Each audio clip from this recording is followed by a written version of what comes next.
Chief secretary doctor Arun Kumar Mehta ने एक meeting ली और उस मीटिंग में सभी डिपार्टमेंटों से ये कहा गया कि जो सरकारी जमीन है उस सरकारी जमीन पर जितनी भी एनक्रोचमेंट्स हैं, जितने भी नाजायज कब्जे हैं, उन्हें फौरन से बेशतर हटाया जाए और 3 महीने के अंदर अंदर ये काम पूरा होना चाहिए। जम्मू में कड़ाके की ठंड पड़ रही है, घाटी में बर्फबारी हो रही है, इसके बीच में 3 महीने के अंदर अंदर ये एनक्रोचमेंट हटाने का जो ऑर्डर आया है, इसको लेकर जबरदस्त परेशानी है लोगों में। बहुत सारे सवाल हैं। पहला सवाल तो ये है कि क्या ये एनक्रोचमेंट हटाने की जो बात की गई है, क्या ये रोशनी वाली जमीनों पर भी लागू होगी? क्या ये सरकारी आदेशनामा रोशनी के अलावा जो रेवेन्यू की जमीनें हैं, क्या ये सिर्फ उनके लिए है, या ये आदेशनामा फॉरेस्ट की जमीनों के लिए भी है, क्योंकि फॉरेस्ट के ऊपर भी एनक्रोचमेंट्स हैं? तो मेरे साथ इस समय एडवोकेट शेख शकील हैं। इन्हीं की वो पीआईएल थी, इन्हीं की वो याचिका थी जिस याचिका के बाद सरकार ने फॉरेस्ट लैंड, स्टेट लैंड और रोशनी सारे मामलों में कहा था कि ये जितने भी अवैध कब्जे हैं इन्हें हटाया जाना चाहिए। शकील साहब, मुझे सबसे पहले तो सभी लोग इस बात को लेकर परेशान हैं कि ये जो सरकार, हालांकि इसका कोई ऑर्डर नहीं है, ये सिर्फ chief secretary doctor Arun Kumar Mehta ने एक मीटिंग ली थी, उस मीटिंग के दौरान उन्होंने तमाम अफसरों को ये डायरेक्शंस दिए हैं। तो आपसे ये जानना चाहूंगा कि ये जो डायरेक्शन आई है,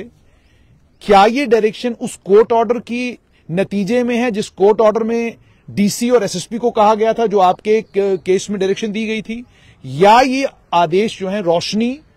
रेवेन्यू और उसके अलावा जो बाकी जमीनें हैं उनके लिए भी है? जुनेद साहब, सबसे पहले मैं आपको ये चीज कहना चाहता हूं, लगता है कि हमारी जो एलजी साहब की जो इंतजामिया है काफी कंफ्यूज है और वक्तन फोक्तन ये लोग गलतियां करते हैं। जो हाई कोर्ट में जम्मू कश्मीर सरकार का जो पक्ष है, जो रिव्यू पिटीशंस किए हैं रोशनी वाले तमाम मामलात में, वहां पे तो जम्मू कश्मीर की सरकार ये कहती है कि हम एक पॉलिसी बनाना चाहते हैं। उस पॉलिसी के तहत वो लोग जो गरीब गुरबा हैं, जिनके पास 10 मरले से लेकर 1 कनाल तक रिहायशी जिनके मकानात हैं, और प्लस वो लोग जिनके पास जो लैंडलेस हैं, जिनके पास एग्रीकल्चरल जमीनें हैं, हमें इजाजत दी जाए उन लोगों को रिहेबिलिटेट करने की। और जब तक वो चीजें ना हो, जब तक हमें हाईकोर्ट इजाजत ना दे पॉलिसी बनाने की, तब तक हम कोई भी जो बेदखली का अमल जो है वो नहीं लाना चाहते। मैं आपको बता देना चाहता हूं, जब ये जम्मू कश्मीर उच्च न्यायालय का जब फैसला हुआ, जो कि चीफ जस्टिस गीता मित्तल और जस्टिस बिंदल का, जिसको काफी लोगों ने सुप्रीम कोर्ट में चुनौती दी, वहां पे जब सुप्रीम कोर्ट में उन रिव्यू पिटीशंस की और एसएलपीज की जब वहां पे वारी आई, तो वहां पे तुषार मेहता जी जो गवर्नमेंट ऑफ इंडिया के लॉयर थे, वो पेश हुए। तो आपको याद होगा कि सुप्रीम कोर्ट को जब ये इन्फॉर्म किया गया कि जम्मू कश्मीर सरकार ने भी जम्मू कश्मीर हाई कोर्ट में रिव्यू पिटीशंस फाइल की हैं डिवीजन बेंच के फैसले के खिलाफ, तो सुप्रीम कोर्ट ने यह कहा कि सबसे पहले जम्मू कश्मीर की जो हाई कोर्ट है, जो डिवीजन बेंच है, let it first take a call in the matter. और साथ में एक ओरल स्टेटमेंट दिया गया सुप्रीम कोर्ट के सामने तुषार मेहता जी के द्वारा, that no coercive steps shall be taken in this matter till this matter is finally concluded. अब आप मुझे एक चीज बताइए, एक तरफ से आप देश की सबसे बड़ी अदालत में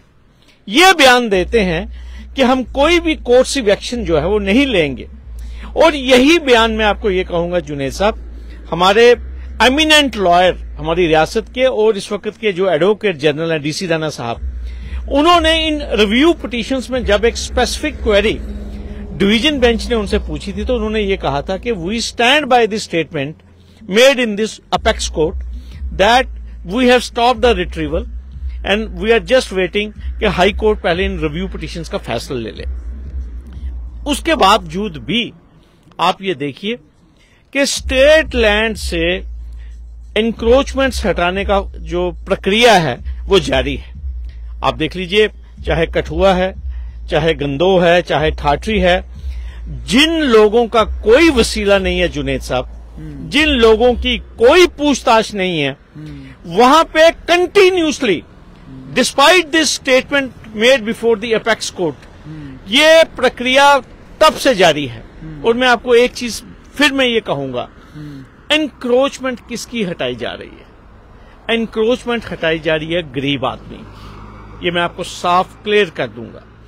बार बार सुप्रीम कोर्ट ने और हमारे डिवीजन बेंच ने भी कई बार कहा है कि ये प्रोसेस अगर शुरू करना भी जब होगा तो उसको टॉप से शुरू किया जाए। लेकिन टारगेट कौन है? टारगेट है नोमैड, टारगेट है गुजर, टारगेट है बकरवाल, टारगेट है अनुसूचित जातियों के लोग, छोटे छोटे, जिनके मैं ये कहूंगा कोई टी स्टॉल है, किसी ने कोई 2 मरले, कोई 5 मरले पे कोई ढाबा बनाया हुआ है, ये उसको टारगेट करते हैं। लेकिन जब किसी बड़े आदमी के पास जाते हैं, वहां से इनको टेलीफोन आ जाता है, वहां से ये वापस आते हैं। लेकिन ये जो लेटेस्ट स्टेटमेंट आया हमारे चीफ सेक्रेटरी साहब का, मेहता साहब का, जो 3-4 दिन पहले हमारे एक प्रोमिनेंट न्यूज़पेपर में था कि 3 महीने के अंदर हम एनक्रोचमेंट्स हटा देंगे स्टेट लैंड के ऊपर। जुनेद साहब, 20 लाख कनाल स्टेट लैंड जो है ना अंडर ऑक्यूपेशन है। और मैं आपको एक चीज कहना चाहता हूं, सबसे पहले इसमें जो बिगल बजाया था वो हमने, जो प्रोफेसर एस के भल्ला वर्सेस स्टेट। लेकिन अगर आप उस याचिका को देखें, उसमें हमने मांगा क्या था? उसमें हमने ये नहीं मांगा किसी गरीब आदमी का कोई कुल्ला हटाइए या किसी गुजर बकरवाल को बेदखल कीजिए। हमने कहा था जो शार्क्स हैं, जो बड़े बड़े मगरमच्छ हैं, जिनके पास 5-5 हजार कनाल जमीन है, 10-10 हजार कनाल जमीन है, जो पॉलिटिशियंस हैं, जो सीनियर पुलिस ऑफिसर्स हैं, जो सीनियर रेवेन्यू ऑफिसर्स हैं, जिन्होंने बेनामी हजारों कनाल जमीन ऑक्यूपाई की है, अगर आप मेरी याचिका देखेंगे वो किसी गरीब आदमी के खिलाफ नहीं है। ठीक, लेकिन अब मैं आपसे ये जानना चाहूंगा, जो अभी ऑर्डर आया है सरकार का, क्या ये ऑर्डर स्पेसिफिकली आपसे समझना चाहूंगा, रोशनी पर भी लागू होगा, रेवेन्यू पर भी लागू होगा, या उसके अलावा जो बाकी जमीनें, क्या ये सब पर लागू होगा, या केवल मात्र ये कुछ एनक्रोचमेंट्स जो स्टेट लैंड के ऊपर हुई हैं? अच्छा, इसमें कई मामले वो भी हैं जो अलग अलग कोर्टों के यहां अधीन हैं, क्या ये उन पर भी लागू है ऑर्डर, या यूं माना जाए कि चीफ सेक्रेटरी साहब ने फर्दन कहा है कि जहां जहां आपको लगता है वहां करें आप? जुनेद साहब, सरकार को क्लियर बात करनी चाहिए थी। आप मुझे एक चीज बताइए, आप कैसे डिफरेंशिएट कर सकते हैं? कुछ लोग जो हैं रोशनी के जो फैसले के खिलाफ, वो कम से कम भी मुझे लगता है 100 के ऊपर अब रिव्यू पिटीशन डिवीजन बेंच पे पेंडिंग है। एक तरफ से सरकार का पक्ष ये है कि हमें पॉलिसी बनाने की इजाजत दीजिए। हालांकि अगर कोई पॉलिसी बनानी है तो सरकार को कोई हाई कोर्ट से कोई लाइसेंस या कोई इजाजत की जरूरत नहीं है। सरकार क्यों नहीं खुल के कहती? और ये मैं आपको बता दूं जुनेद साहब,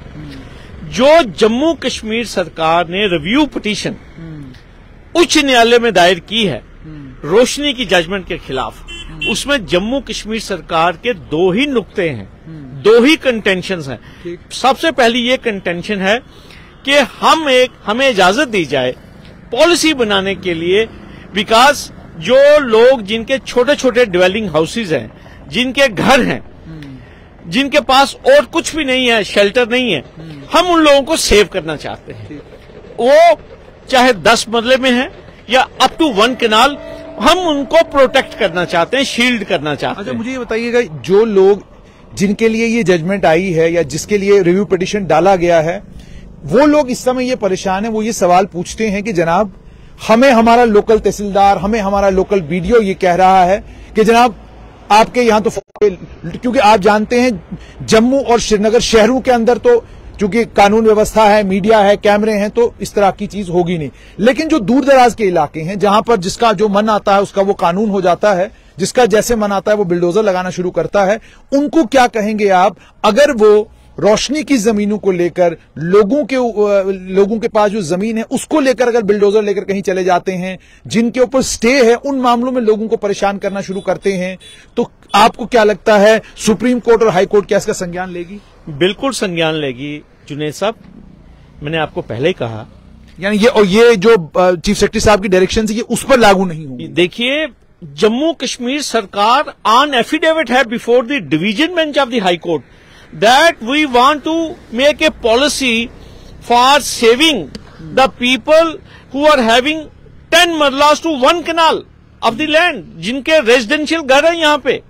ये जम्मू कश्मीर सरकार का पक्ष जो है ये डिवीजन बेंच में है, जो रिव्यू पिटीशंस जम्मू कश्मीर सरकार ने की है। और दूसरा जम्मू कश्मीर सरकार का ये भी पक्ष है कि जो लैंडलेस हैं, जिनके पास जमीनें नहीं है और जिनके पास अगर एग्रीकल्चर लैंड है, हम उसको भी प्रोटेक्ट करना चाहते हैं। एक तरफ से जम्मू कश्मीर की सरकार डिवीजन बेंच में रिव्यू पिटीशन में है और ये कहती है कि हम गरीब गुरबा लोगों के साथ हैं, और दूसरी तरफ से आप ये कहते हैं कि भाई हम बुलडोजर लेके, जिसे कहते हैं कि तमाम इन गरीब लोगों के घर कुल्ले तोड़ देंगे, इनके छोटे छोटे घर जो हैं उनको बर्बाद कर देंगे। मुझे लगता है कि सरकार जो है, बेसिकली मैं आपको एक चीज कहूंगा, तमाम फ्रंट्स के ऊपर ये जो एलजी इंतजामिया ये फेल हो चुकी है जुनेद साहब, और लोगों का ध्यान जो है मेन जो इश्यूज हैं उससे हटाने के लिए एक डर का माहौल जो है ये यहां पर पैदा करना चाहते हैं। मैं कहता हूं कि सरकार ने, चीफ सेक्रेटरी ने इस किस्म का बयान देने से पहले क्या उनकी ड्यूटी नहीं बनती थी कि वो एडवोकेट जनरल साहब से या लॉ सेक्रेटरी से पूछते कि भाई जो रिव्यू पिटीशन हमने हाई कोर्ट में की है, what is the stand we have taken before the division bench, and what was the statement made by mister Tushar Mehta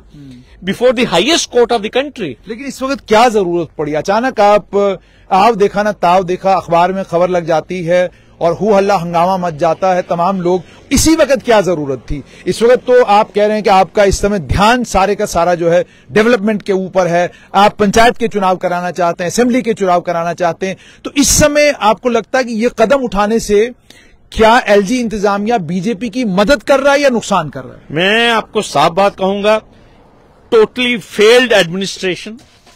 और अपनी नालायकियों को छुपाने के लिए, गरीब गुरबा लोगों को तंग करने के लिए, मैं ये आपको कहूंगा। और अगर ये प्रोसेस एविक्शन का स्टार्ट हो गया गरीब लोगों का जुनेद साहब, मैं समझता हूं सिर्फ भारतीय जनता पार्टी नहीं, हमारे यहां पे एक बहुत बड़ी लॉ एंड ऑर्डर की प्रॉब्लम क्रिएट हो जाएगी जुनेद साहब। एक शख्स जिसके पास 5 मरले, 4 मरले, 3 मरले जगह है, तो क्या उस वक्त क्या भारतीय जनता पार्टी खामोश रहेगी? क्या तमाशा देखेगी जब इस शहर में गरीब आदमी के ऊपर बुलडोजर चलेगा? आपने अभी क्या देखा, हल्द्वानी में उत्तराखंड हाई कोर्ट ने इजाजत दे दी उत्तराखंड की सरकार को कि 50,000 से ज्यादा लोग जो थे पिछले 40 सालों से जो अपने उनके कब्जे थे, उन्होंने कहा बुलडोजर चला दो। आपको मालूम है आज 3 दिन पहले, 5 दिन पहले सुप्रीम कोर्ट में मामला गया। सुप्रीम कोर्ट ने कहा what is happening in this country, the people having settled possession over 40 years, how you can approve them? आप उनको कैसे बुलडोजर चला सकते हैं जब तक कि आपके पास कोई रिहैबिलिटेशन का कोई पैकेज नहीं है, जब तक उन लोगों की आबादकारी की कोई स्कीम नहीं है। आप मुझे बताइए, आप 20 लाख कनाल स्टेट लैंड, आप देखिए, एक आदमी जो उखराल में बैठा हुआ है, एक आदमी जो बनी में बैठा हुआ है, जिसके पास उस 5 कनाल 2 कनाल के टोटे के अलावा कुछ नहीं है। आप मुझे एक चीज बताइए, जब तक आपके पास, और सबसे बड़ी आप मुझे एक चीज बताइए कि क्या, या तो होना आपने कोई हॉस्पिटल बनाना है तो वो आपको स्टेट लैंड चाहिए, लेकिन मैं कहता हूं कि अगर वहां पे भी कोई शख्स जिसका सेटल्ड पोजेशन है,